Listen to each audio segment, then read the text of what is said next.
আসসালামু আলাইকুম, আমি নুসরাত জাহান লিয়া। কেমন আছেন আপনারা? আলহামদুলিল্লাহ, আমরা ভালো আছি। চলে এসেছি প্রতিদিনের ব্লগ নিয়ে।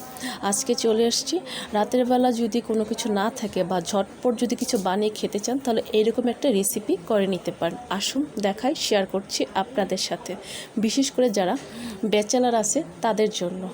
চুলোর মধ্যে কড়াই বসানো হয়েছে, কড়াইতে দিয়ে দিচ্ছি তেল। তেল গরম হয়ে গেছে, দিয়ে দিচ্ছি দুটো ডিম।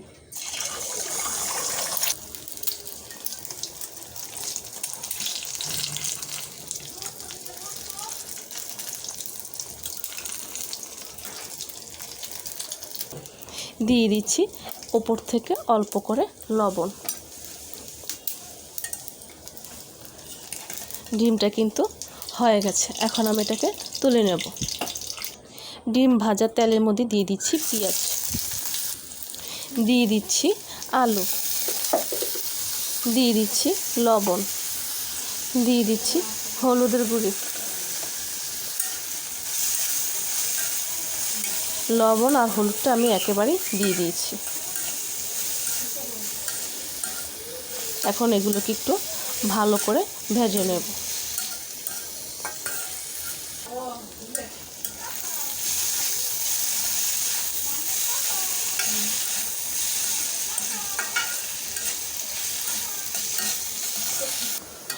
আলু আর পেঁয়াজটা ভাজা হয়ে গেছে, দিয়ে দিচ্ছি শুকনো মরিচের গুঁড়ি, দিয়ে দিচ্ছি ধনিয়া গুঁড়ি, জিরে বাটা, আদা বাটা, রসুন বাটা, দিয়ে দিচ্ছি পানি।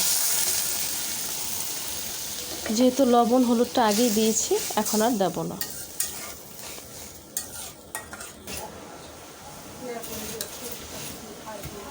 ঝোলটা একটু বেশি দিয়েছি, আলুটা যেন একেবারে সিদ্ধ হয়ে যায়।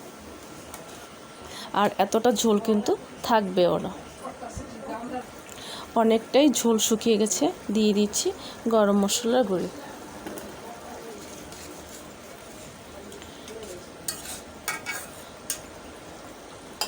দিচ্ছি ভেজে রাখা ডিম। এটা কিন্তু এখনও হয়নি, আর একটু হবে।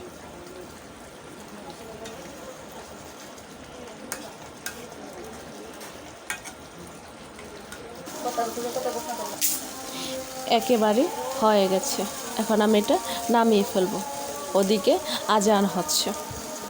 নিয়ে নিচ্ছি ভাত, দিয়ে দিচ্ছি ডিম।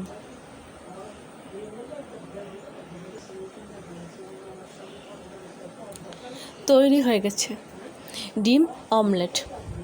রাতের বেলা খাবারটা আজকে একদম জমে যাবে। ডিম অমলেটটা একেবারেই রেডি, আর একদম অল্প সময় তৈরি হয় এই রেসিপিটা। আশা করি আপনাদের খুব ভালো লাগবে।